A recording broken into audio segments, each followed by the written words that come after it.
Welcome to Exploring Faith's Depths, a Christian Journey Part 2. Today, we'll explore the profound journey of faith and restoration, delving into the depths of spiritual maturity and the true essence of God's original plan for our lives.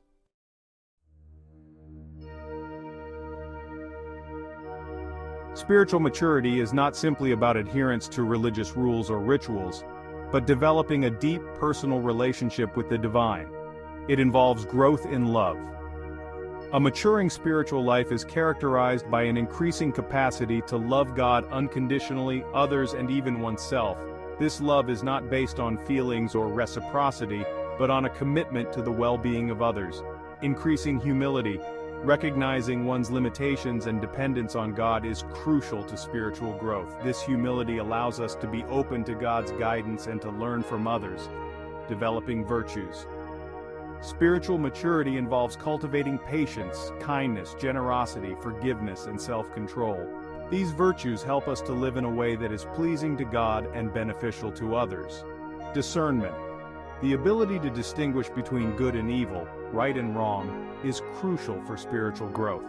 This discernment is not merely intellectual but involves sensitivity to the Holy Spirit's leading. Service to others. A mature spiritual life is marked by a desire to serve others selflessly. This service can take many forms, but it is always motivated by a love for God and a desire to see His kingdom come on earth.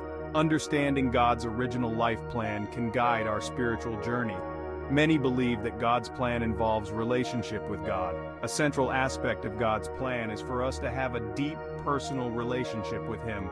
This relationship is nurtured through prayer, scripture study, worship, and meditation. Community. God created us for community, and our spiritual growth is often fostered through relationships with other believers.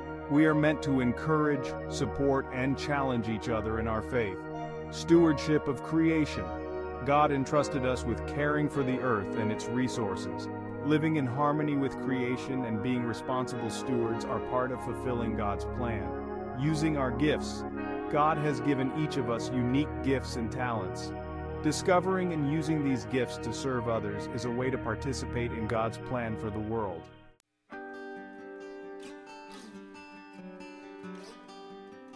Faith and restoration go hand in hand. Restoration isn't just about regaining what was lost, it's about receiving more than we initially had. Imagine restoring a classic car. The restored vehicle often gains value and significance beyond its original state. Similarly, our faith can shine brighter when restored and hold more profound meaning.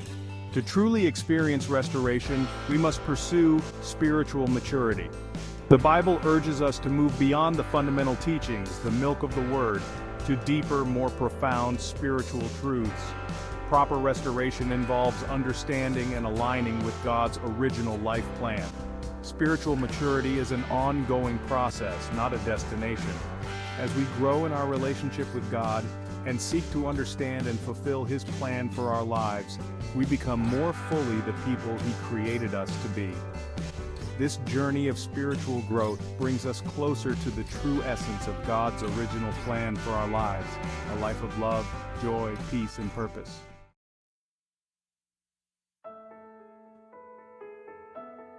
Let's explore the three realms of spirituality: the outer court, the holy place, and the Holy of Holies.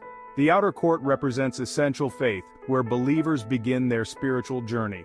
Key characteristics of the outer court include accessibility, as it is open to everyone, regardless of their level of spiritual development. The focus here is on external practices, emphasizing learning and adhering to rituals, rules, and traditions.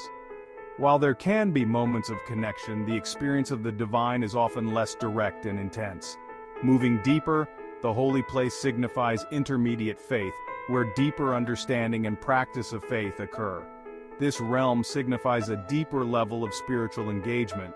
In this realm, individuals move beyond external practices and cultivate a more personal and intimate relationship with the divine. This often involves prayer, meditation, contemplation, and studying sacred texts. There is a greater emphasis on inner transformation and developing virtues such as love, compassion, and humility.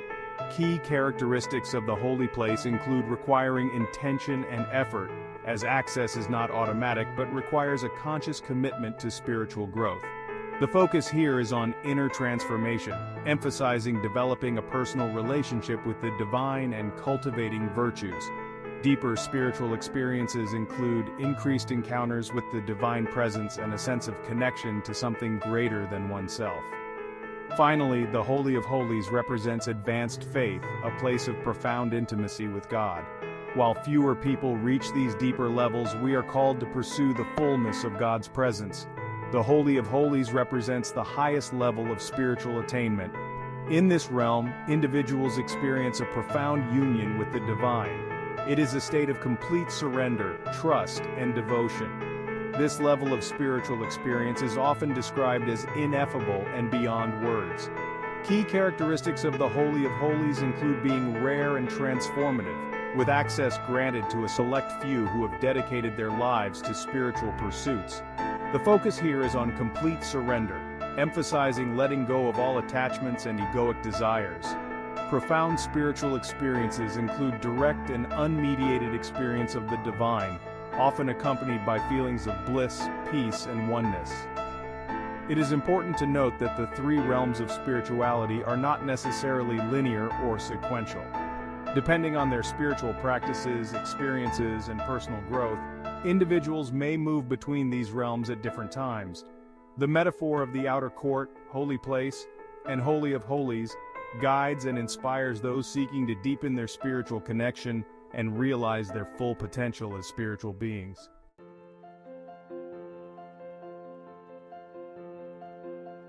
Modern efforts often focus on creating new religious movements rather than restoring and understanding God's original intentions. True restoration involves perceiving and aligning with God's design as seen in creation and the universe. It's about rediscovering and adhering to the blueprint God has laid out.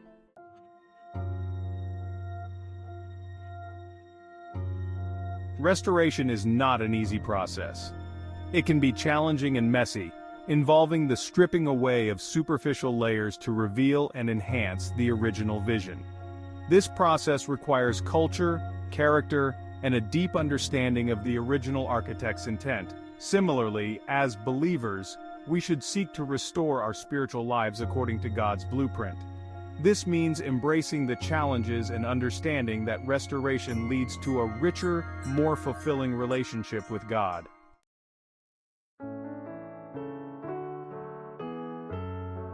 Join us next time as we continue to explore the deeper levels of faith. May your journey be blessed and grow in your walk with God. Thank you for watching Deeper Levels of Faith, Part 2. Please like, share, and subscribe for more inspiring content. Thank you for watching. Please like, share, and subscribe for more inspiring content.